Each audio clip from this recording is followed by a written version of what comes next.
立法會主席。 The President.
Government motion.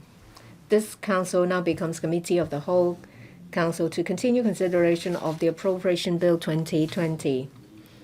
The committee will continue with the first session's joint debate on the sums for the 42 heads with no amendment standing part of the schedule, and then vote on the sums for those heads standing part of the schedule. Let me remind members, According to the arrangement, this session will end at about 1 o'clock.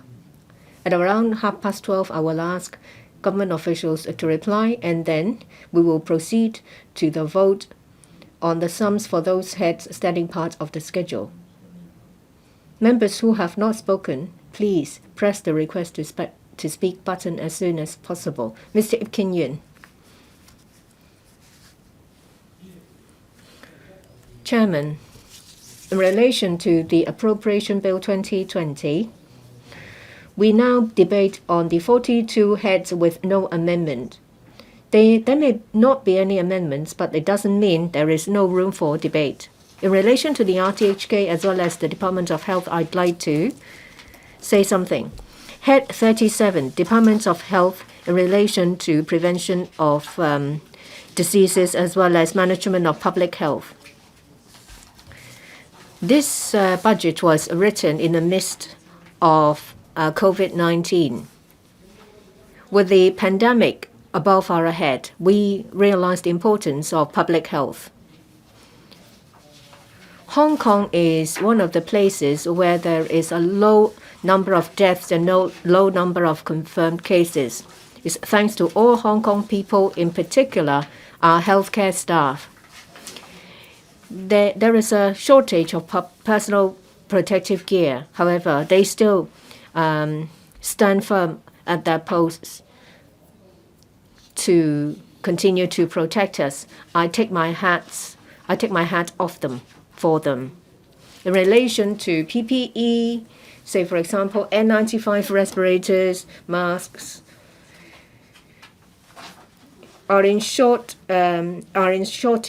On top of that, there are other shortages as well. Back in 2003, after SARS, I asked for the construction of 3 communicable diseases building, but there is only one built annexed to the Princess Margaret Hospital. That's it. There is an over demand for public health care. In this regard, there is a critical point. We face great challenges every year when it comes to influenza peak as well as A&E service. Healthcare officers have to do their utmost trying to cope. Apart from the $500 million emergency subsidy to the hospital authority, shouldn't the government attach more importance on prevention of diseases as well as management of health so that the pressure on the public sector healthcare can be alleviated? Managing the spread of communicable disease will be conducive. That applies to COVID-19 as well as influenza peak. Back in 2010, I asked the government to include influenza vaccination into their regular vaccination program. Over many years of fighting, back in 2018-19, the government finally regularized the outreach program of influenza vaccination at schools. However, when it comes to other places, say kindergarten, there is still nothing. Well, with that outreach program, we realized that the number of schools participating has increased. For primary schools, there were 65 participating back in 2017-18. It has increased to 544 in 1922. For kindergartens and childcare centers, it has increased from 60 to 756, about 10 times in increase. That accounts for about 80% or 70% of the total number of schools. That means that there is a huge demand for influenza vaccination. In order to assess the effectiveness, in the recent 2 or 3 years, I have been observing the situation at schools. School heads and users, namely the children, have all given us positive feedback. Increasing the vaccination rate is directly related to the number of infections. For primary schools and kindergartens, there hasn't been any serious outbreak that we have seen in the past 2 years. And the Education Bureau did not have to announce an urgent school closure. The Department of Health in June will notify schools about the vaccination arrangements in the next year. This year, the administration replied to me when I asked about estimates. They have not undertaken whether these outreach program to kindergartens and childcare centers will be regularized or not. I asked the administration to give a clear answer. The most important thing is to regularize the program and to improve it. Regarding prevention of disease as well as public health, of course, it's not just down to vaccination. Management of health is equally important. Currently, there is a scrutiny on the bills on heated cigarettes as well as heat-not-burn cigarettes. Well, smoking is hazardous to health. It will lead to coronavascular diseases as well as lung cancer. Those smokers, in general, enjoy a lifespan 15 years shorter than others. And smoking-related illnesses accounts for 14% of fatalities. And the total amount of economic loss relating to tobacco is as high as $5.6 billion. So I ask the administration to legislate against new types of tobacco products and to try to make Hong Kong a smoke-free city.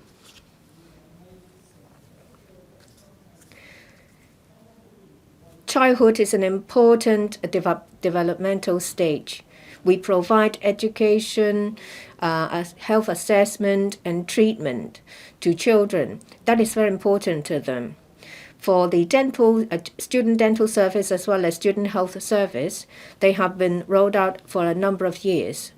They have to make good use of resources and increase resources and enhance cooperation with parents as well as schools to help build a healthy lifestyle for children so that from a tender age all the way to university, they will be well taken care of. I would now switch to another topic.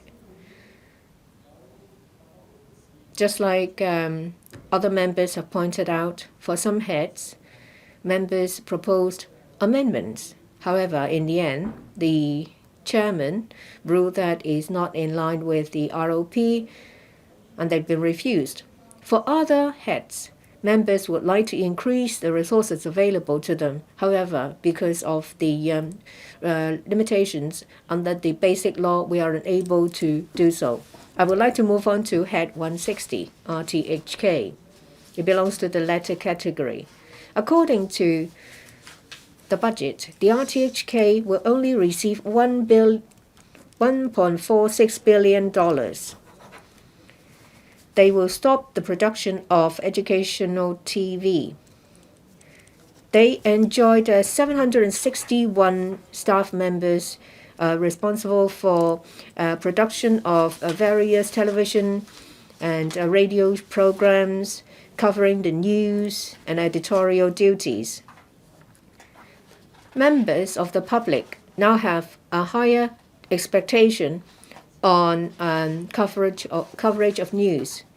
The government, instead of increasing resources, reduced them. There is no conducive environment for the healthy development for the RTHK. According to the reply from the government, starting from June last year, for RTHK journalists, they have worked overtime for 5,492 hours. 20 of them suffered injuries. 16 pieces of equipment were damaged. You can see that RTHK staff have paid with blood and sweat just to do their duty. According to administration reply, they said that the RTHK has received over 70,000 compliments or letters of appreciation. That is a record high. It is a piece of good news. However, unlike the police, the RTHK is not given the same importance by the administration. Does it show that there is uneven allocation of resources? This gesture shows, does it not, that if you keep elevating the level of force, the problems will be resolved. One of the terms under the Charter explains about the public purpose of the RTHK. In the headliner as well as the post, the administration only focus on the provision of balanced views as well as to enhance public understanding of one country, two systems. Of course, these two are the part of the vision of the RTHK, but there are other visions as well, or let me include that to provide an open platform for the government and the community to discuss public policies and express views without fear or favor, and provide a wide spectrum of programs to reflect cultural diversity of the world. These are very important. There is a historical writing, 国语. There is a story saying that there is a tyrant. People suffered. When people criticized the government, they would be killed. So people dare not say anything. They would only try to express their grievance just through the look of their eyes. There is an important person of the court. It says that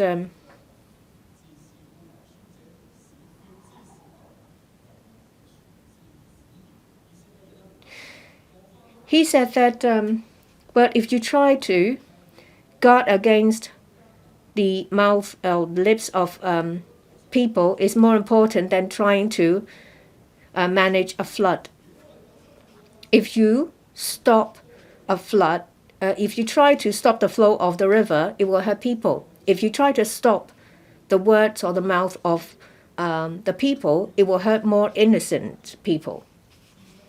So if you try to manage the flood, you will have to try to regulate the river. If you want to govern properly, you will have to allow people to speak their mind. Otherwise, the problems will not be properly solved. The quality of governance will deteriorate. The RTHK is the mouth of the people. No matter the taste and preference of the audience, the RTHK plays the role to speak for the people and to monitor the government. Through various programs, the RTHK collect views from the public and reflect the truth of society, whether it's a phone-in program or the use of a city forum for people to speak their mind, or it may be the headliner, which is a satirical program, or Hong Kong Connection, which is a topical program. We can see that the RTHK is working very hard to perform their duty so that people can speak their mind.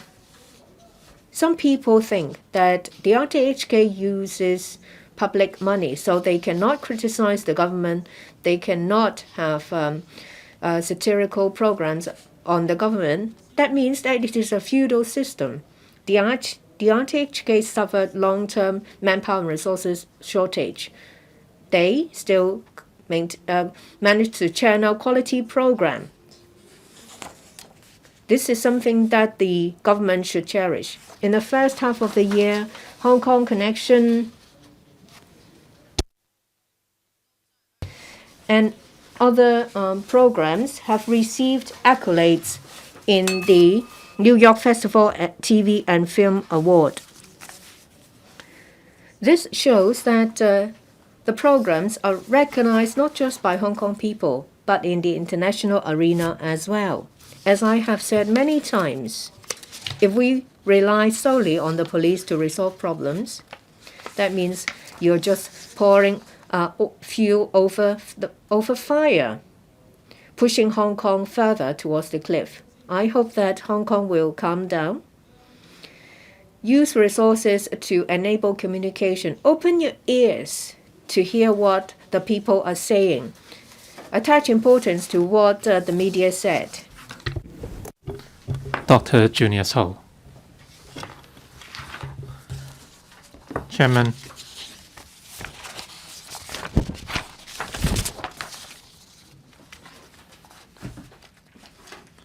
I support the sums for the 42 heads with no amendments standing part of the schedule, and we are having a joint debate. Among the 42 heads, Head 37 is Department of Health. The sum is $13.6 billion. Head 140, Food and Health Bureau, 78.4. Item 170, Social Welfare Department, 190, University Grants Committee, sum $20 billion.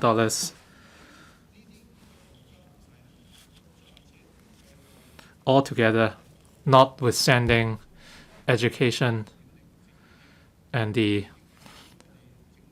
$1.04 billion under the RTHK, they make up about $210 billion of the $627 billion budget. So what do these figures mean? Since the handover, investment of resources has consistently grown. We should be thankful for having such resources to support areas such as health, education, and welfare. As a result, we are able to take care of needs for the disadvantaged.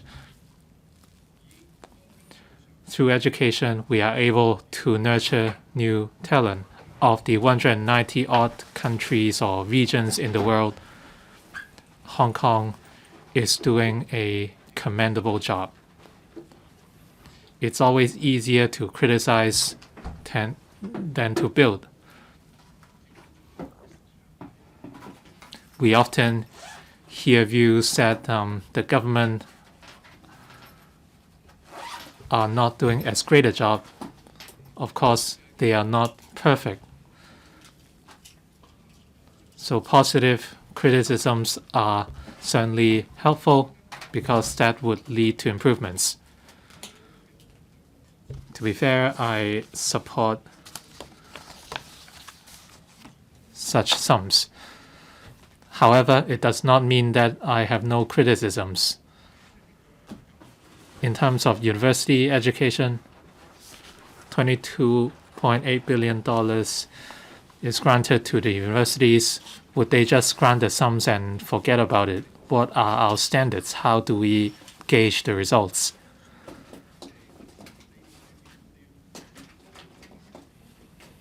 I agree we should invest more in education in order to nurture talent. Apart from the intellectual side, we should nurture people's characters as well. But indeed, this is an issue. In 2014, with the we saw a number of committed youth who had high hopes. These were young people who thought they were the top of the world. It was very normal, but the key is to nurture them in the right path. We saw major issues in Hong Kong in 2014. The so-called illegal acts that seek to achieve justice.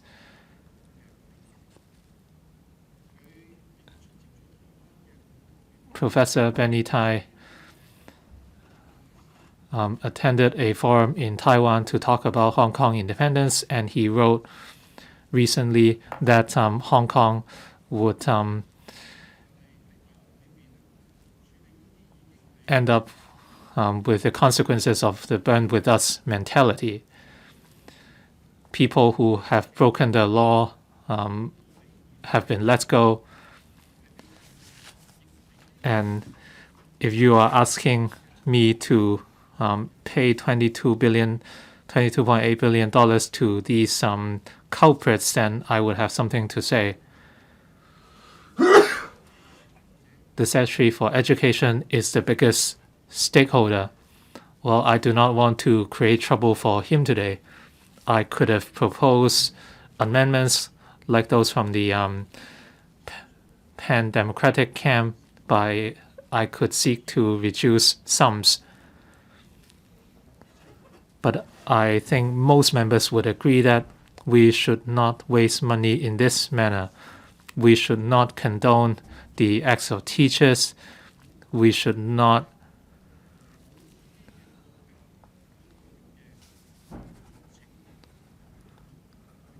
condone people who have no sense of character or the nation.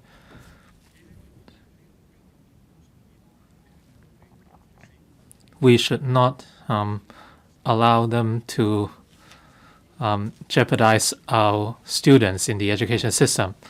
I want to reduce the sum of $22.8 billion because Hong Kong is way too rich. A lot of university students are using money to buy iPhones instead of spending it on their education. And for many people in Hong Kong, they are so poor that all they have left is money. They do not know what the slogans mean, 5 demands, not one less, or Liberate Hong Kong, Revolution Now, and yet they are picking up these slogans rapidly. Why do these students not embrace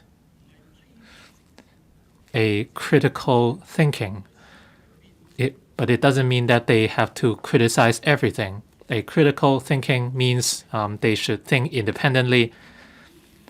But nowadays, the culture is that everyone would criticize, which is very easy. But if you want to create something, it takes time, commitment, and intelligence.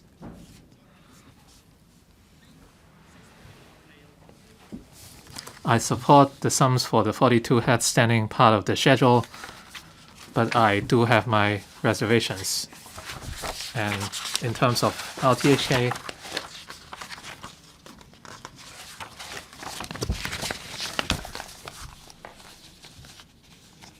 they used to be a government broadcaster. That is, they would support the government's policies, they would explain the government's policy thinking, but after 1997, this broadcaster that used to serve the British government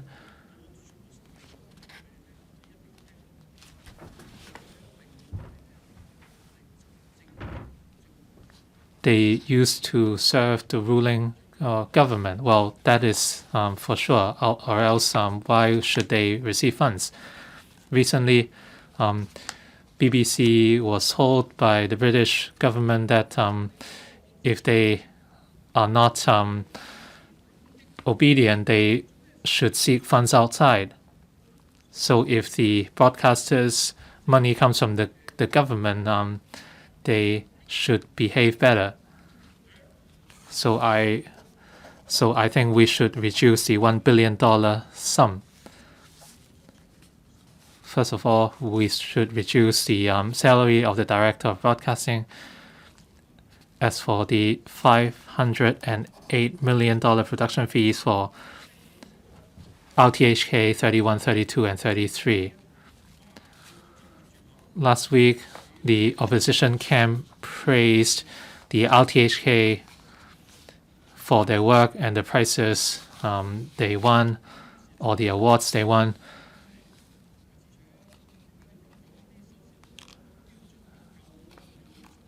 And Mr. Leung Chi-Chung was criticized for looking at the viewership of RTHK programs instead of their hit rates for programs such as Hong Kong Connection or Headliner.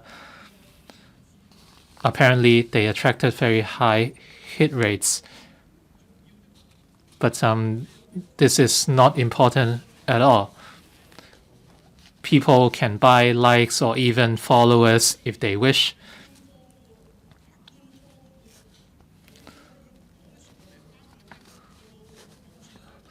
Some people are saying that well, I can buy whatever likes you want to buy. Some people are making it sound like that RTHK has achieved remarkably. Well, I have 110,000 Facebook followers.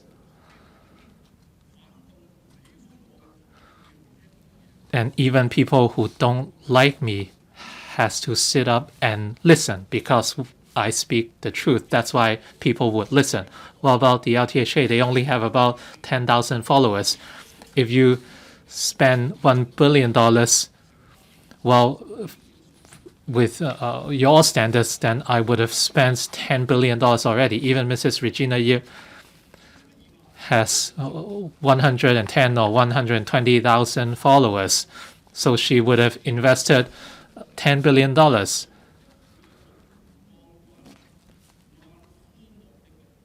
So in this regard, we are doing remarkably well. If you only have 10,000 Facebook followers after spending $1 billion, it is your problem.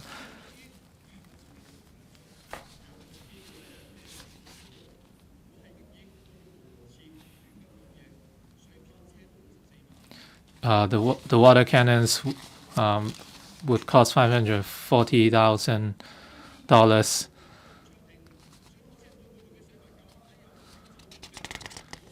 And the PTU about 880,000, and the live broadcast of Junior's Ho 570,000. The interview between Junior's Ho and Nabella Kosa 540,000. Dennis Kwok had a discussion with me over the English language, 770,000 hits, and altogether the hit rate is more than $10 million. How much has Junior's Ho spent? Absolutely zero. Without spending $1, I can achieve those hit rates. For the non-establishment camp, they also did a lot.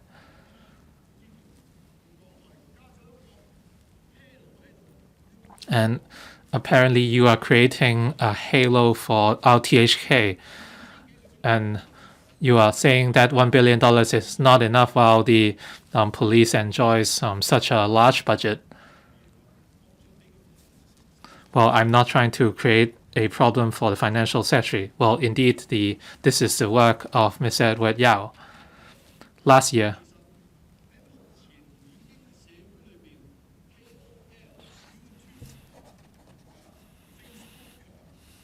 for the current KOLs, YouTubers, Facebookers, there are more than 1,000 of them.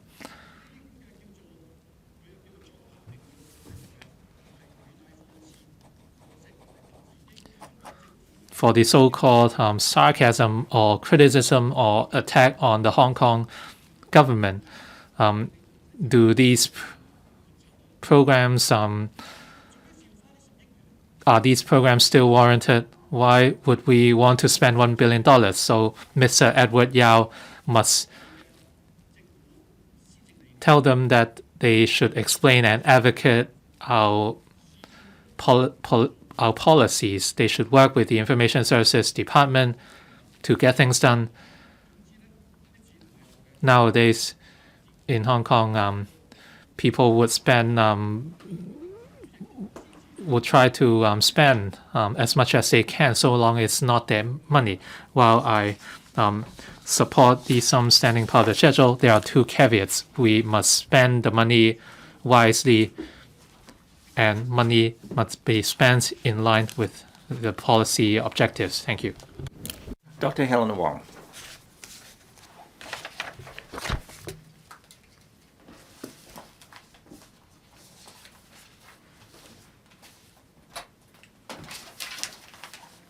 President, today I'm speaking mainly to respond to the 42 heads with no amendments standing part of the schedule on the Food and Health and the Independent Police Complaint Commission. Before I get into it, I would like to respond to Dr. Genius Ho. It was with very much regret that he was attacking RTHK for that reason, and especially the university instructors.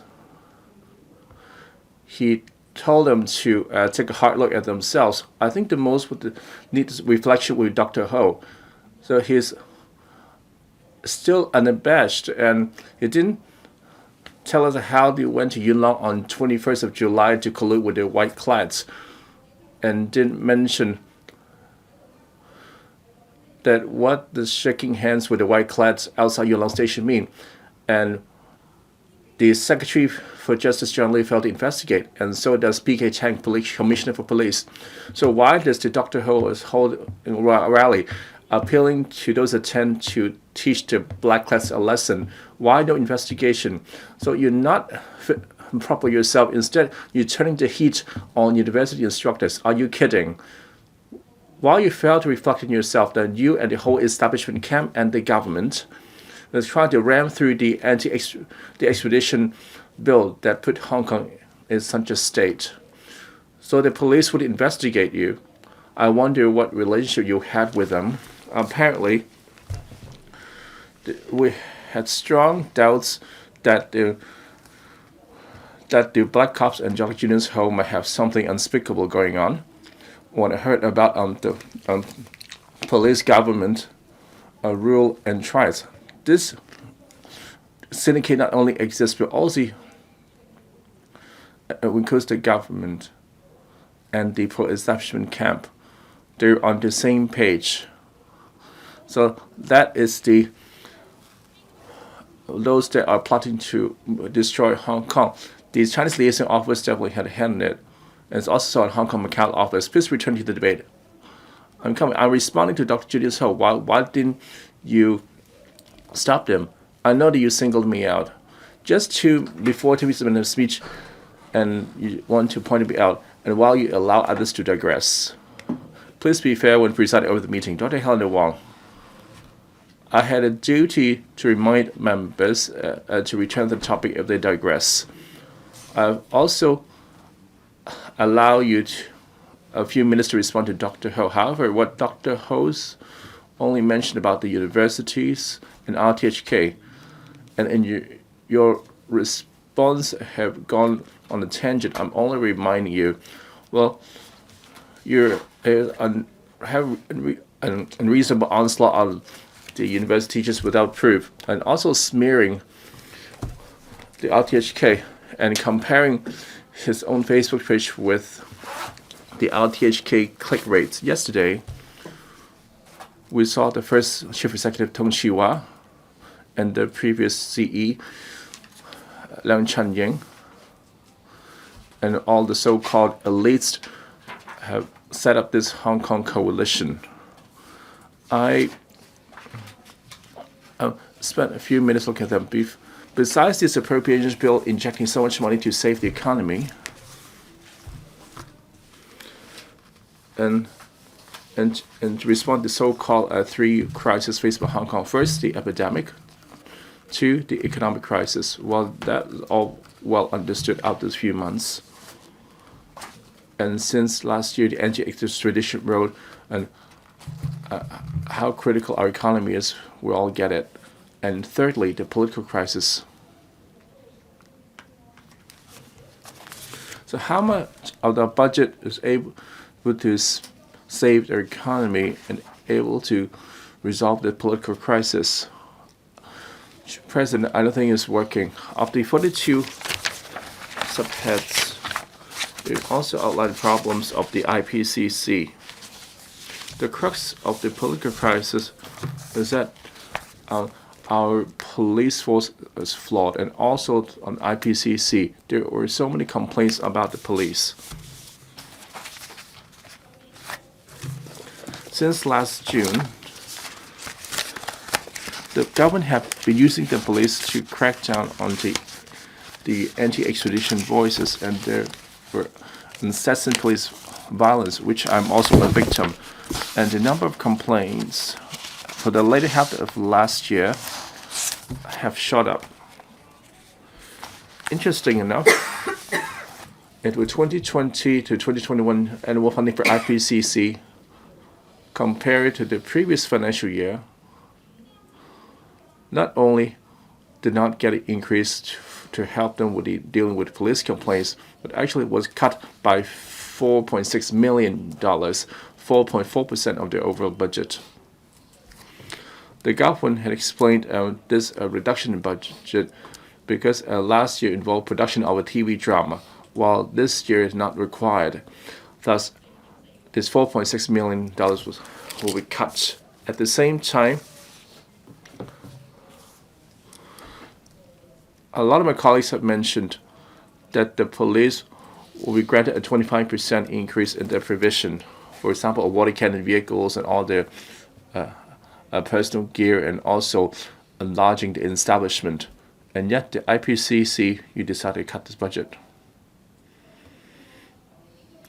Well, the financial secretary to explain why were there so many police complaints, yet you decided to cut the provisions for IPCC. We can see for the number of complaints received by complaint against police office as of the date, the 5th of March, the capital have received that 1,617 complaints related to public order events, including 569 notifiable complaints and 1,109 reportable complaints. I sit on the IPCC for 6 years. We know that they have a heavy workload, and the members were separate in a few task force to review the capital handling of the complaints. And yet, despite a rise in number of police complaints, instead of allocating more resources so it can expedite the handling, well, if anyone wishes to complain to police, you follow the established mechanism. First, you will file a complaint with the capital, and the IPCC will take care of it. But do you know that how long does it take for them to handle a case? I'm complaining myself. For the 12th of June, me and Andrew went, and also Mr. Lam Chep-Ting, on that day, just outside the electrical complex at the Timor Avenue, the police will have a standoff with the public, and we received a call for help while it was in my office. We were unarmed. I just had an eye surgery without my glasses or mask. I wouldn't even have an umbrella. When I get downstairs, I already smelled a strong pepper spray. When we three arrived, the scuffle took a pause. What the police would decide to spray that head on. Well, it's not a spray. It's really like turning a fire hose on us. And of course, later, tear gas were thrown. And the electrical commission had no idea who would give instructions that it closed the gates and we couldn't able to enter inside, and Mr. Yip, Kim Yun, and I couldn't return to the complex. Later, I filed a complaint with the capo, with Mr. Wan and Mr. Lam, and 2 weeks ago, I just received the letter by Capital claimed the investigation completed, and now they will refer it to IPCC.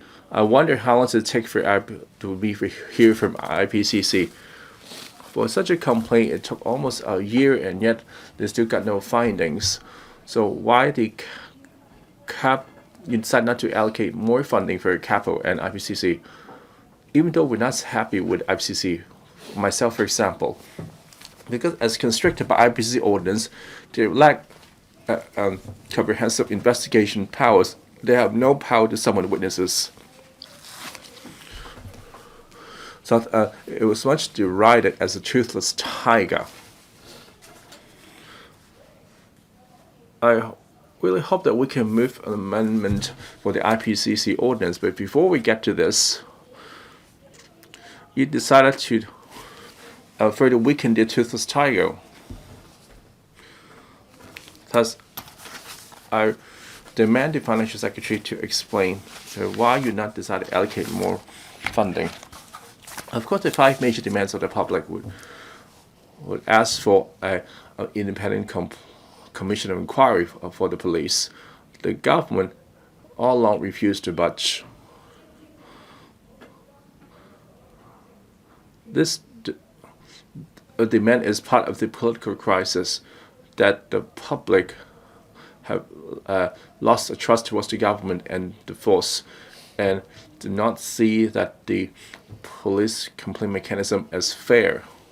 So why the government would not review the mechanism and respond to accede to the 5 major demands? So long that they refuse to accede such demand, our governance will not improve. The president, if the government would like to improve the governance and to reset Hong Kong, we always have to come back to the question of acceding to the 5 major demands. Yesterday, Mr. Chong formed this Hong Kong coalition. Looking at the list, apparently is a list of who is who. They're asking to reset Hong Kong. It's just as somebody is rallying everyone to get on board and continue to support Carrie Lam and continue to support the police force. Is that really the way to pull Hong Kong out of this political, epidemic, economic crisis? I doubt so. President of the central government, including the Hong Kong departments, including the Central Legislative Office, to let Hong Kong off the hook. If you want Hong Kong to emerge of a political and economic crisis, they should fully implement the universal suffrage promised in the Basic Law and set up a commission of inquiry to identify the bad apples in the police force and to sanction them, and also need to have political appointed officials to be held accountable for their actions, instead of what Carrie Lam said, that there's nothing to do with the political accountability system, that also need to be just want to plant up the economy and reshuffle the cabinet. So how can the government win the trust of the public? Finally, I'd like to speak about hygiene and the epidemic control. So Hong Kong had just emerged from the February and March, so everyone was scrambling for masks, and finally, comes May, the government announced a registration scheme for issuing a reusable mask, and yet to explain that whether you can replace the filter and that you, well, in times of most need, the government failed to respond and did not prepare. Most unacceptable is that the pandemic situation in China, as early as this end of February, that we were notified that in Hubei and Wuhan there were a virus spreading, some that's like SARS 2.0, and the FHB officials were notified to make preparations ahead. Why, despite knowing this in late December, and the government had caught unprepared in February, all those have questioned and Sophia Chen, secretary at the council meeting, that why we're notified about the Wuhan epidemic in Wuhan, while the other cities came to be this infection free. Is that serious? Have you really double checked and verified? Apparently, our officials have failed to gather information on the mainland pandemic situation and happy to be spoon-fed by the central government and did not perform their own fact-checking and being the gatekeeper for Hong Kong. This is a severe shortcoming of the government. If the government will take in the public opinion to close our borders, I believe that we could have done a lot better and afford greater protection. Refused to close the borders, and finally, it was a healthcare strike by the healthcare staff that the government finally caved in. Now that you want to have a reprisal for those who are on strike, that's almost despicable. Mr. Andrew Wang.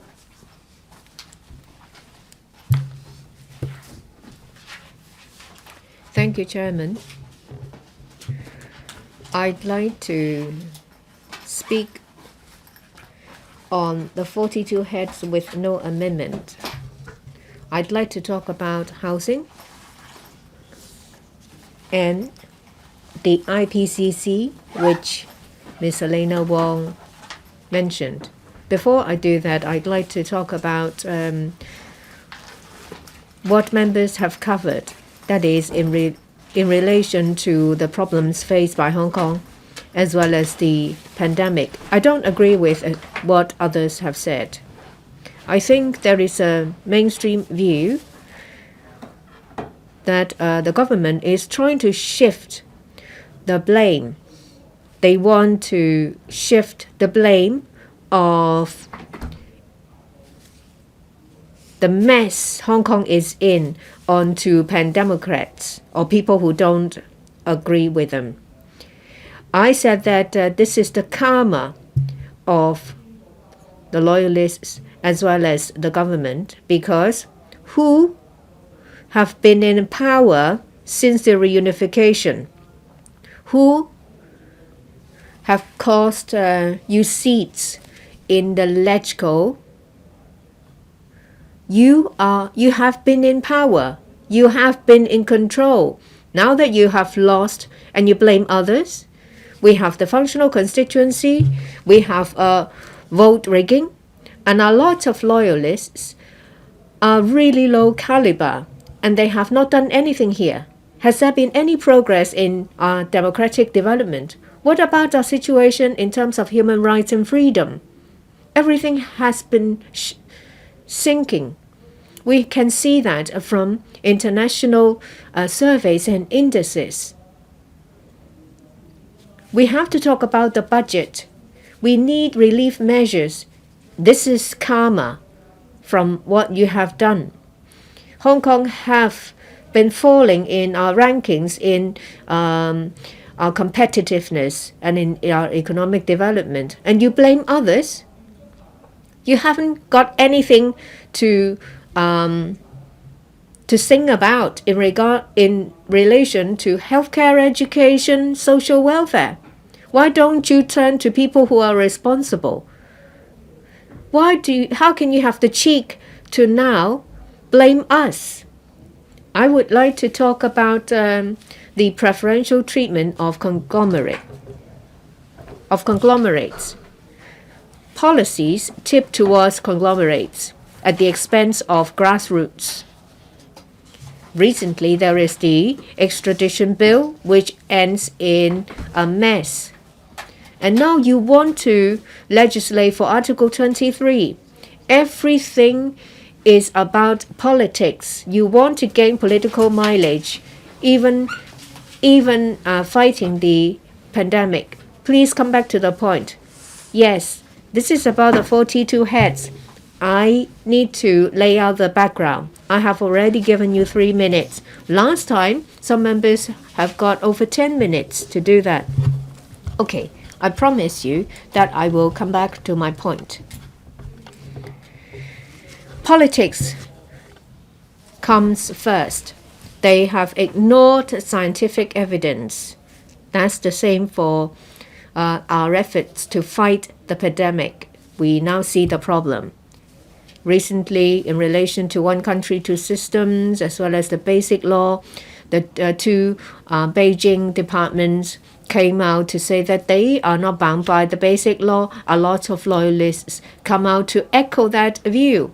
Mrs. Regina Ip, well, you have made complaints that the liaison office has interfered and stopped you from being able to run in the CE's race. You may be able to rebut me if you want, Mrs. Ip.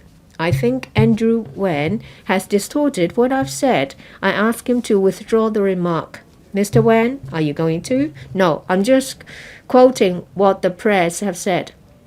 Well, according to previous rulings, if someone disagrees with what I said, they will have a chance to clarify.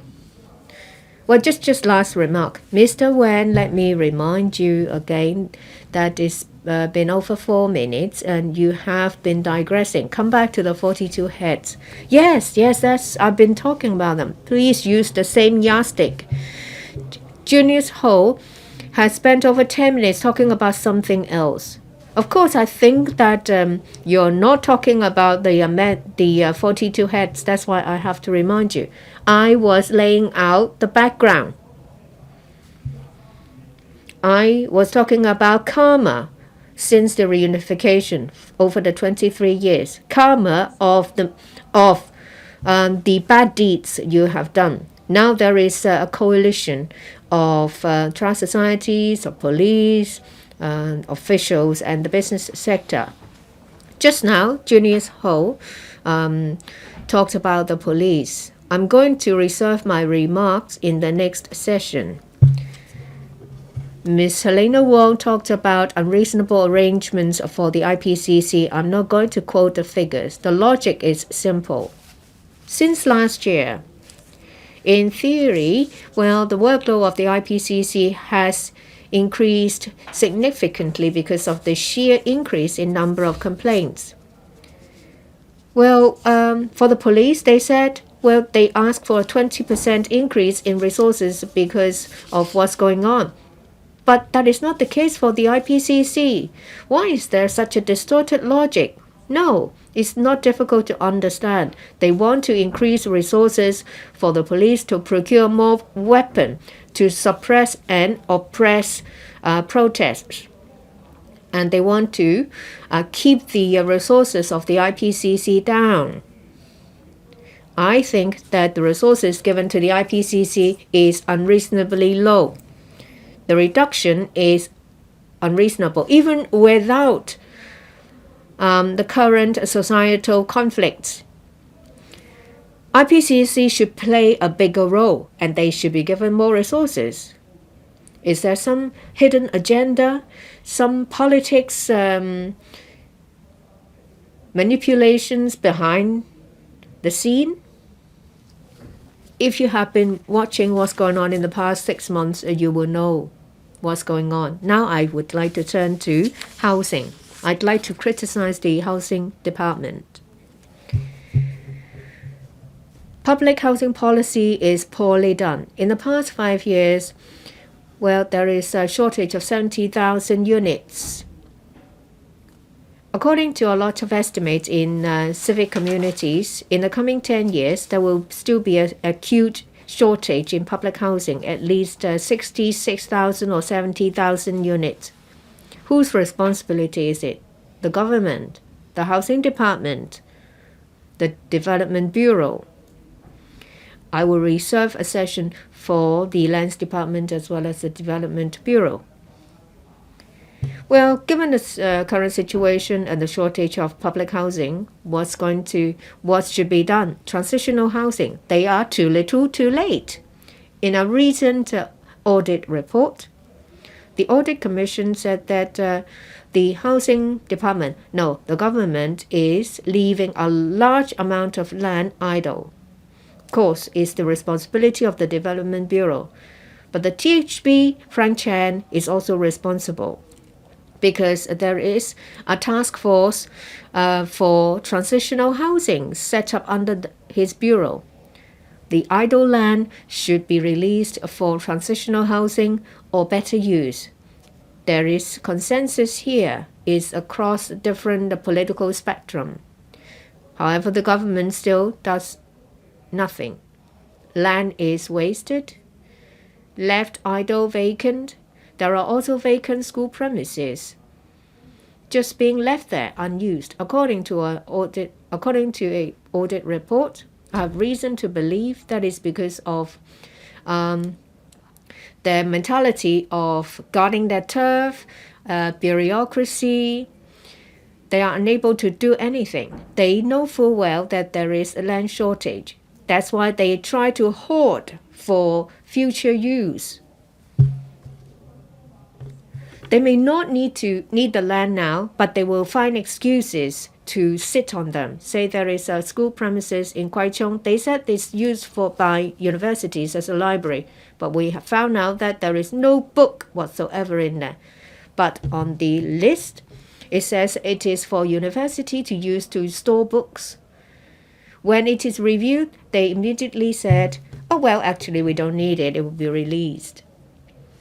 How come that they have to wait for people to review what they have been doing? Why don't they take the initiative to release what they don't need at the expense of public interest?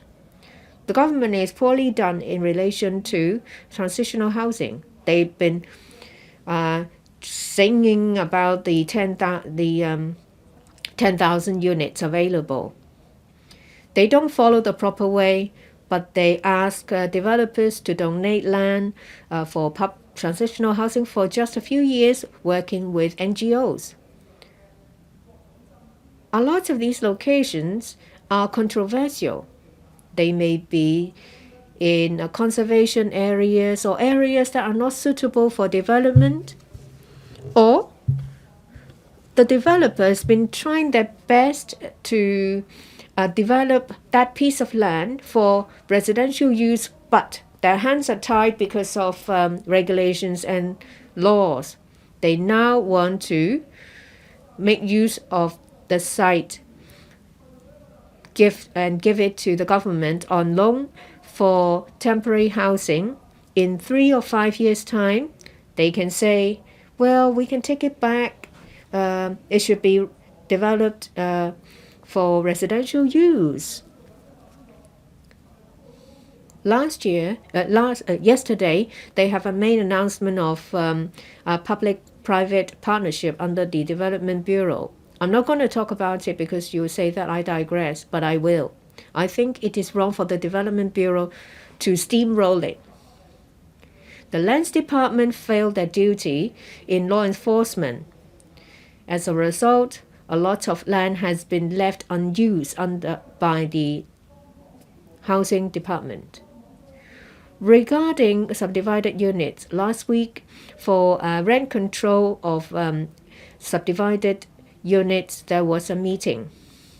I'm not going to dismiss the work of that group, although there isn't balanced views from different sectors. It's mostly pro-government. Those people, but the members most of them, opposed to rent control. Sometimes they will stage a show in the form of consultation. Well, you have to do it better. The government has spent 18 months to compile a report. They've been dragging their feet. We only have a few months left in this legislative term. They used over a year to compile a report. No decision has been made. Things have been going back and forth, trying to buy time. You may say, what's wrong with that? Of course, there is something wrong with it. We have been asking for rent control and rent subsidy going hand in hand. This time, strangely, the government said there will be rent subsidy, but they want to delay on rent control. The reason for opposing for rent control is that if there is rent subsidy without rent control, then landlords will benefit. Now, you move ahead with rent subsidy without rent control. I'm sure that it will take another 2 years or so to compile a report on rent control. That means you will use a few years' time to pay landlords using public money. At the moment when it is announced, the rent for subdivided units has been increasing. We say that, rent control and rent subsidy are twin brothers. They should go hand in hand. Why do you just go ahead with rent subsidy? You want to push to prop property prices up? Well, you say that supply will remain low. What do you think the market will react? How do you think they will react?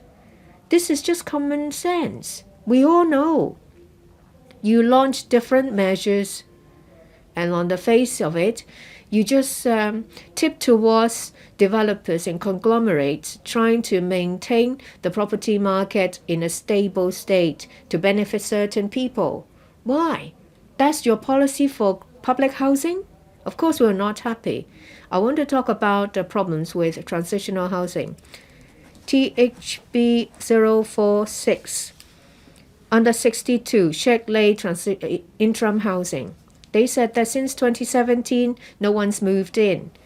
But we haven't seen any action taken to clear it, because you said that it is not cost effective. It's been several years. Nothing has happened. What is going to do? What are you going to do? It's your own land. Why don't you push ahead with transitional housing? So in relation to the performance of the housing department, I am not happy. I so submit. Ms. Eddie Chu.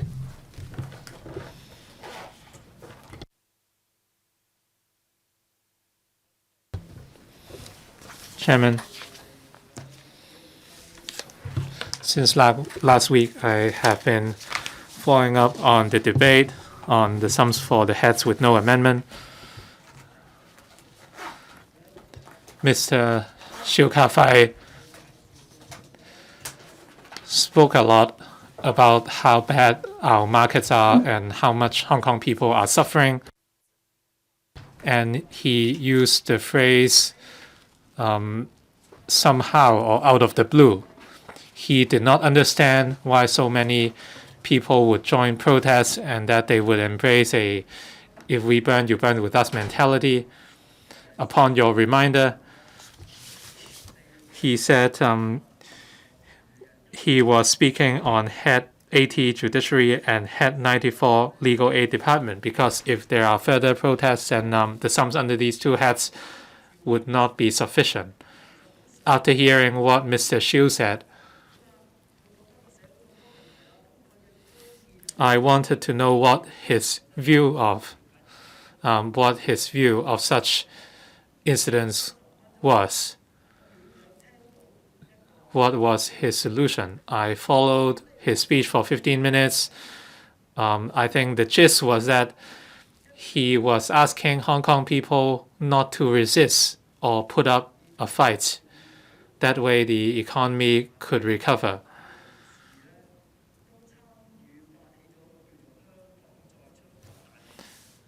I realized that a number of fellow members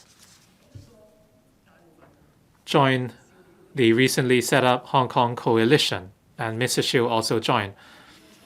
I'd like to know what Mr. Siu's vision is for Hong Kong to go forward. Mr. Eddie Chu, I might not necessarily agree with you. This debate is about the 42 heads with no amendment. I remind you to come back to the debate. This is the press conference of the Hong Kong Coalition. The four speakers on stage have an aggregate age of almost 300 years. For Mr. Peter Siu, and many members here to my left, they spoke enthusiastically, but they do not know how to deal with the current situation. They do not understand how to deal with the situation. Like Mr. Andrew Wan, they are the cause of the problem. Tam Yu Chong, Tong Xihua, C.Y. Leung, Maria Tam. Well, these are people who are getting on, and they are telling us that they would lead the way out for Hong Kong. Mr. Xu joined this coalition,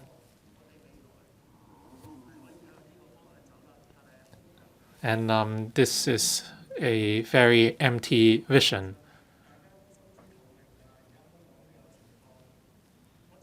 Everyone knows about the situation facing Hong Kong. I'd like to talk about Head 30 Correctional Services Department.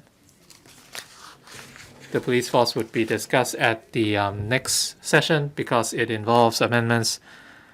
There were recent reports that certain inmates or detained persons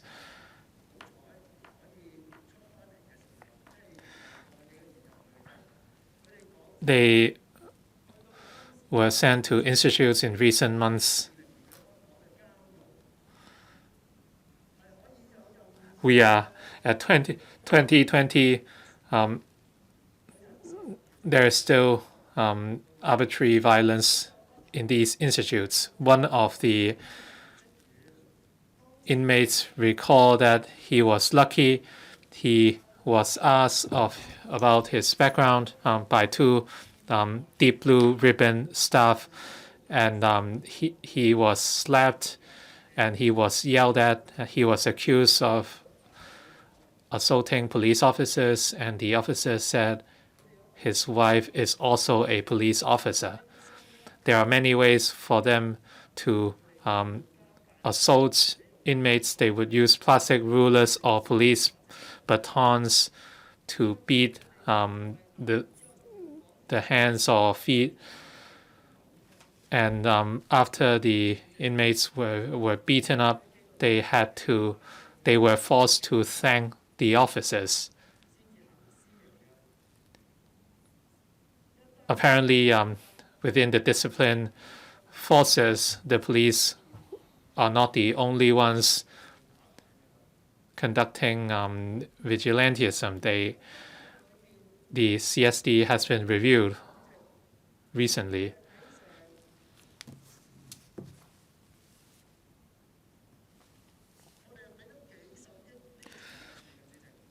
We are offering billions of dollars to the Correctional Services Department. The figure is $4.5 billion.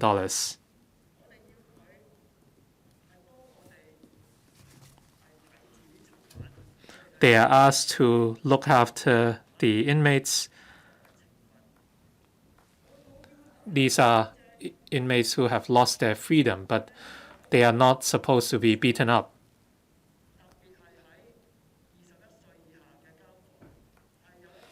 For prisons, for inmates under the age of 21,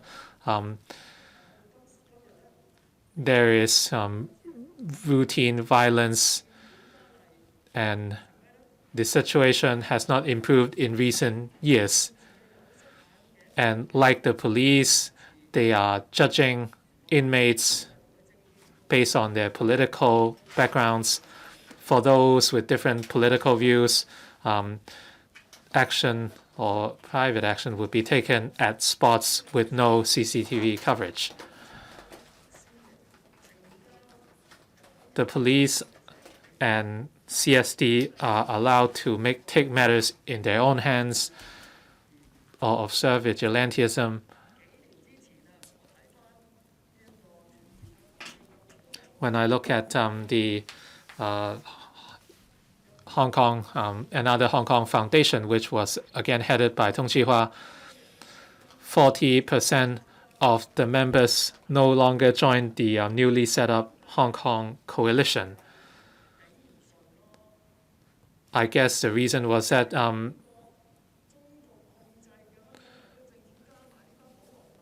they did not like what they see. They did not like what the loyalists are doing. Hong Kong people are letting out their final cry, and they would not accept this kind of governance.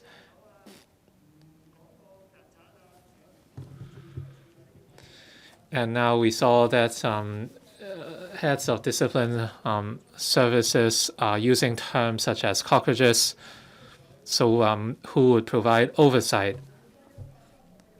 And the establishment of the CSD will grow by 130 in the coming year. And they have a budget of $4.5 billion.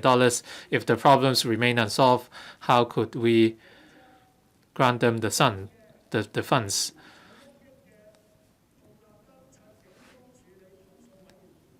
The Independent Police Complaints Council has a $100 million annual budget. What about the beating up of inmates by CSD staff? There is no independent complaints mechanism. After the press conference a few days ago, the CSD said people can lodge complaints internally. So if that's the case, then the situation will be same as Keppel. We all know what the results would be.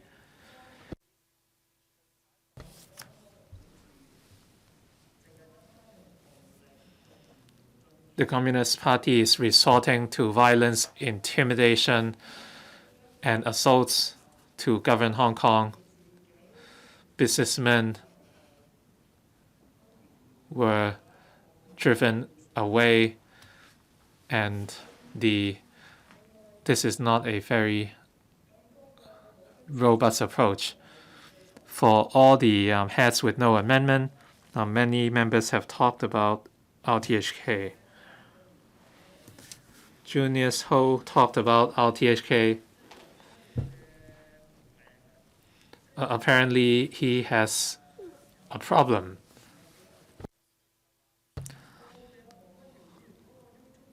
Leung Chi-Chang said a lot of people follow Junius Ho's Facebook page or YouTube page. So apparently he was really satisfied. His videos were more popular than RTHK's. So are we going to, should we give you $1 billion? Let's get things straight. Some people do not understand the importance of public broadcasters, and these include Mrs. Regina Yip. She talked about Adam Smith, which was a very long time ago. There were no commercial media outlets at that time. He was talking about freedom of speech and freedom of the press.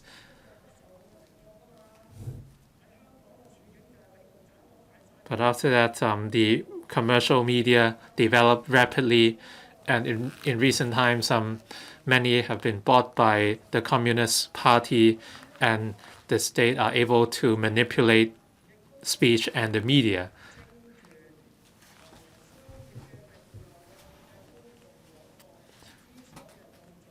It is important to have a public broadcaster that is not controlled by state resources. We can never underestimate their importance. But many people, such as Regina Yip and Junius Ho, want to stifle this broadcaster. The RTHK has a charter. They would not be directly controlled by the Communist Party.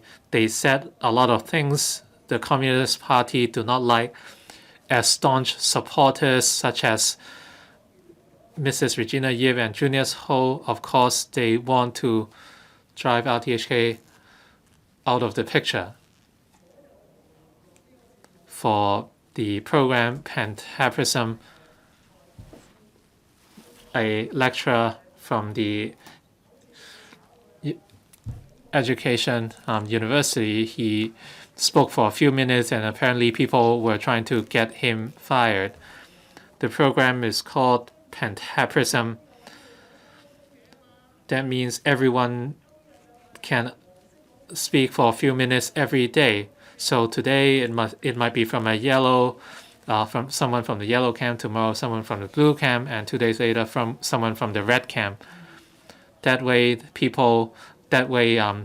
there could be different voices. So people like Chris Tang created a new type of logic.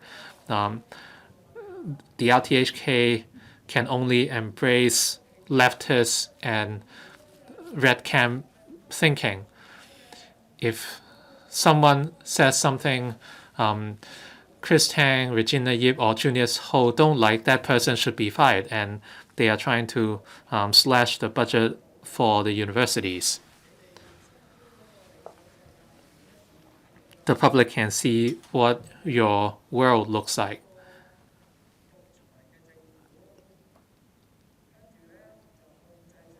A dictating government would control everyone. Miss Eunice Young said she could not teach the color yellow to her daughter. For civil servants, they must take an oath and they might be disqualified if they say something on Facebook. And when the elections come around, if someone says something that is not popular, they could be disqualified no matter how popular they are. So is this one country, two systems, Chairman?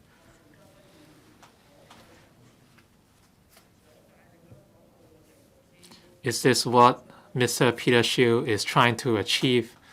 I believe businessmen in Hong Kong are not that foolish. Some people believe that following the path of the CCP is the path to success, but this doesn't work. They should not stand in the way of others. They should not stop what Hong Kong people are doing. 之後我就會請 Mr. Lam Chuk-ting to speak, then I'll have the public officer to speak, and then draw to a close. Mr. Lam Chuk-ting. Now we are debating whether some of the 42 heads with no amendments stand part of the schedule. I listened very closely to Dr. Ho's speech. There are two main points. First, on RTHK performance, and second, on the university grants.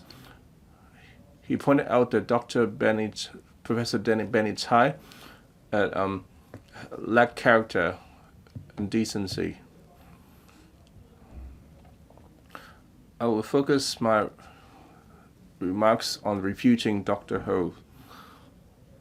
I will respond to Dr. Ho on facts about RTHK. The first point made by Dr. Ho claimed that back in the colonial days, the RTHK is still a spoon-fed mouthpiece that only disseminate what the government wants. Well, RTHK is a government department. It's also fulfilling their role as a public broadcaster. Back then, the RTHK just parrot the official line and distribute information like the People's Daily? Of course not. Back in the 60s, they already had a phone-in program which the public can call to air their dissatisfaction on the community and any policy flaws and question the government. Well, why do you call this spoon-fed? Well, views will always be divergent. Can we only speak with one voice, which is the government? And Dr. Ho also said that fail fulfill its role to elaborate on the government policy. So why not doing such a good job? So we have Ms. Virginia up here.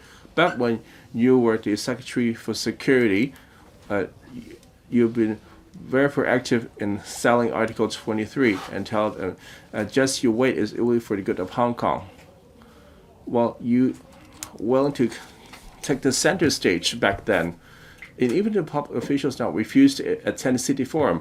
And so for a lot of other programs, they try to hide from the limelight and just prefer hosting press conferences. So why would not take the opportunity to speak? So you shouldn't accuse RTHK of failing to provide a platform to the government to elaborate on that policy. Well, for the funding programs, the public can call and ask questions. The RTHK also serve as a platform for the government to explain the policy through the airwaves. However, it's not the RTHK job in doing a good job explaining. And Dr. Ho further said, RTHK was performing poorly. Well, he claimed that only over 10,000 people liked and followed the Facebook, and he claimed that for his own Facebook page, well, the Virginia,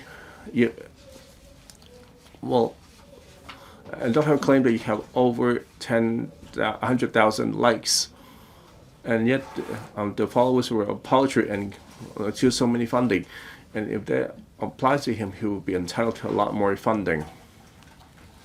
I greatly admired Dr. Ho. He couldn't get the basic facts right and giving gibberish in this chamber. Well, I just double checked. The RTHK News, there are over 650,000 likes for Headliner, 390,000 likes. Hong Kong Connection, 320,000 likes. Just these three programs was about tenfold of Dr. Ho's page likes. And that is just Facebook, let alone like YouTube or Instagram or other social media channels. Well, as much as you like about RTHK, but you have to provide the facts and actual numbers. It would be so embarrassing otherwise.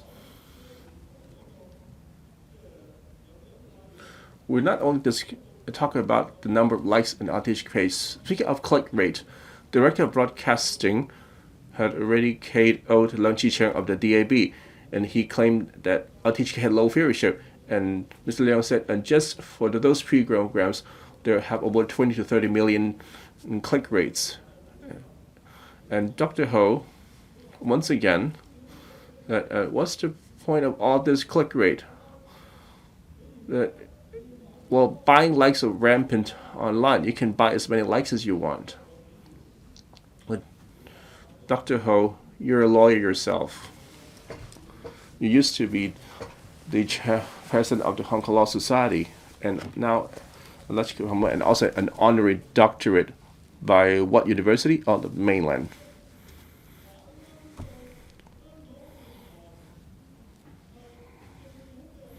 Well, RTHK is a government department. Do they set aside any budget for them to buy likes? Do they? Does that mean, otherwise would that Mr. Leung would actually pay out of his own salary like $50,000 to buy likes online? Well, you should use your brain speaking chamber. How can you use public money to buy likes? Can you do that? How does that even work? So YouTube gonna bill you for buying likes for $500. Please stop making a fool of yourself. Okay, let's put aside this likes and click rate. Now we focus on program quality. Well, the quality is for everyone to see. Not only to get the support of the Hong Kong people, the international organizations have also commended their work. And most recently, the New York Film and TV Festival have awarded the 21st of July episode of Hong Connection. So it did a brilliant job of presenting the night in a chronological order on how the Dr. Ho shook hands with the white class and Guy Day, and how the police have failed to assist the public and condone the tribes on attacking people, and now that we're winning a lot of awards. So for the budget you allocate for RTHK, how much are you talking about? Just about 1 billion. Well, the additional provision year on year have lagged behind inflation. You keep asking them to produce more airtime and provide more programming, and yet you are pulling a leg for their programming budget. You're refusing to allow them to build a new TV tower, and you have a freeze on the headcount. They are doing a lot of instant news. Doesn't they call for money? They all require manpower and equipment.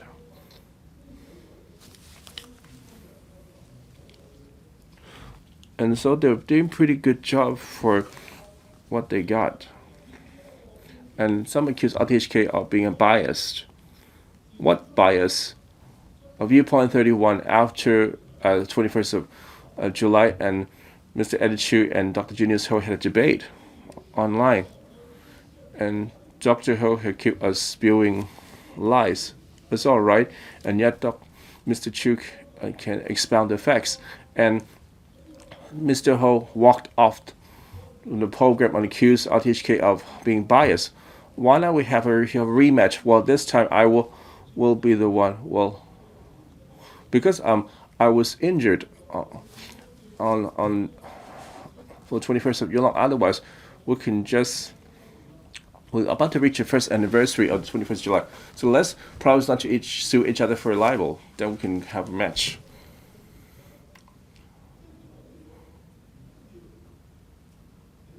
Well, Dr. Ho, if you want to attack RTHK, it should have a convincing viewpoints instead of spewing unfounded accusations. It's just the same like PK Chang are claiming of gaining political capital. They are making baseless claims. Finally, President, Dr. Ho claimed that the university funding over 22 billion per year, and he wouldn't like to approve the provision, and claimed that Dr. Bennett is free of character and decency, and been ruining a lot of lives. And how could the university still employing him, poisoning the younger generation?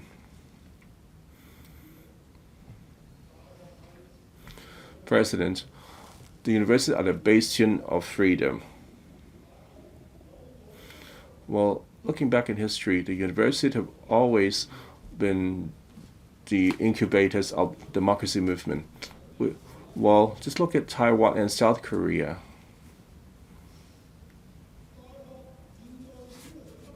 Now that the universities are in deep water, the loyalist camp have taken over the university councils, and you have been interfering with the day-to-day administration, and the vice chancellor keep getting replaced until to your satisfaction, and you keep prosecuting the university lecturers and instructors, threatening to silence them, otherwise they will lose their tenure.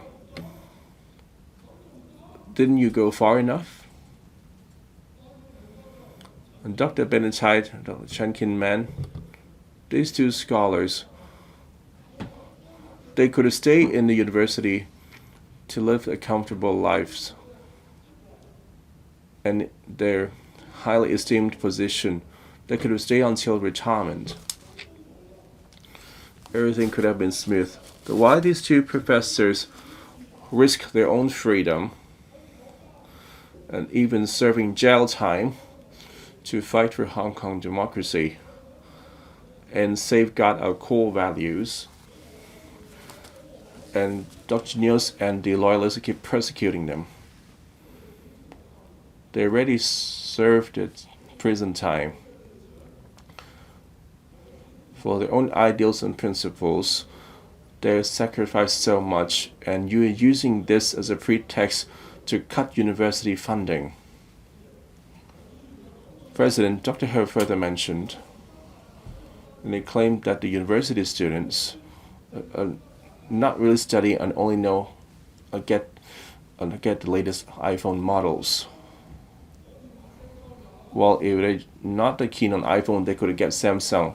Well, nobody want to buy Motorola these days. Well, smartphones are a necessity these days, Dr. Ho.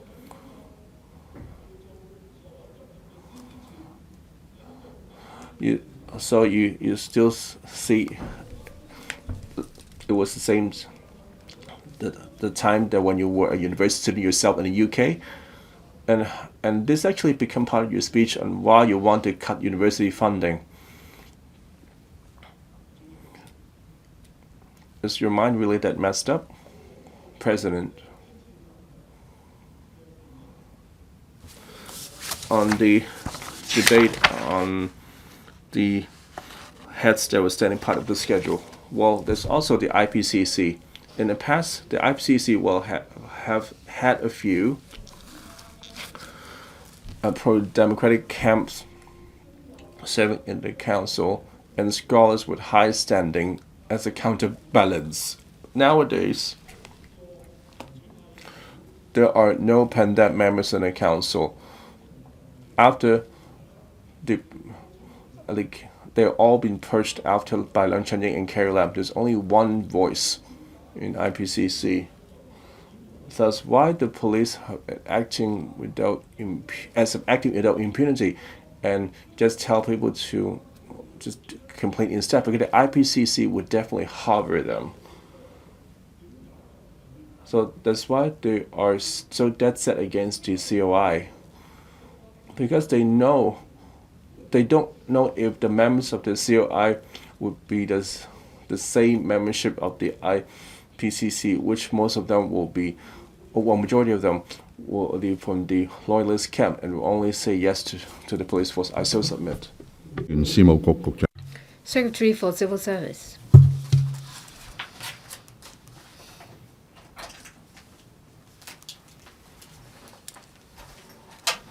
Chairman,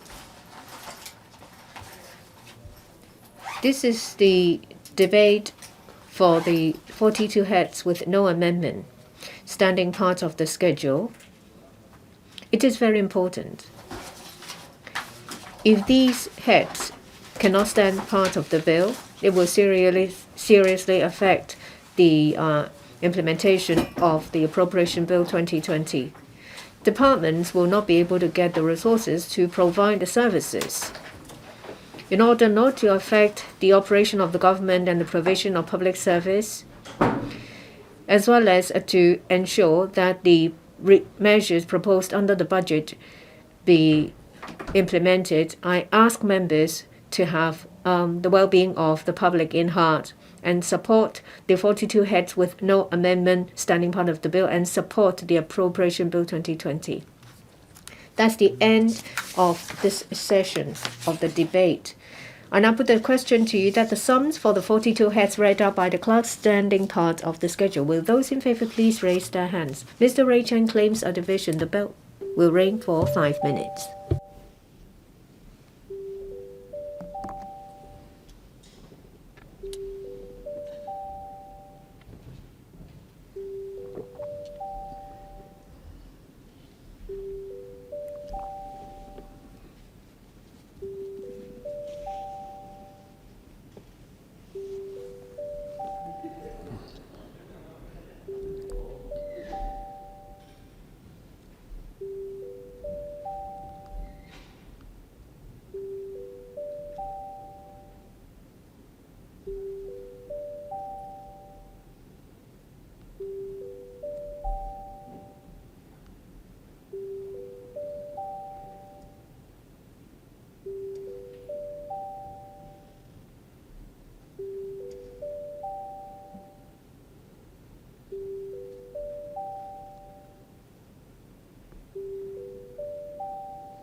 Will members please proceed to vote? Will members please check their votes? If there are no queries, voting shall now stop and the result will be displayed. 63 present, 41 for, 21 against. I think the question is agreed by majority of members present. I declare the motion passed. We now adjourn to resume at 2 o'clock.